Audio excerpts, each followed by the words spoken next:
Hello and welcome to the video. A depressing one today.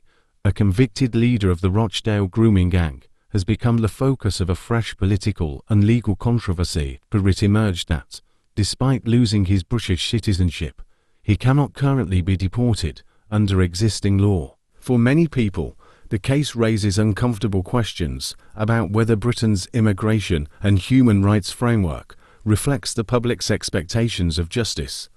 The man has served his prison sentence, but the revelation that legal barriers prevent his removal from the UK has prompted criticism from politicians and campaigners who argue the system has failed. The crimes committed by the Rochdale grooming gang, and this man was the leader, devastated the lives of vulnerable white girls and exposed serious failings by police, local authorities, and other public bodies. Multiple inquiries have since examined how repeated warnings were missed or ignored. Against that backdrop, the deportation issue has become symbolic of a wider debate. Critics argue that if someone convicted of organising such horrific offences cannot be removed from the country, many voters will question whether the law is weighted too heavily toward protecting offenders rather than delivering justice for victims. Supporters of the current legal framework counter that governments must follow the law as enacted by Parliament and respect legal protections, even in cases involving serious criminals. They argue that difficult cases test the strength of the rule of law, not its weakness. The case is likely to fuel renewed political calls for changes to immigration and deportation legislation.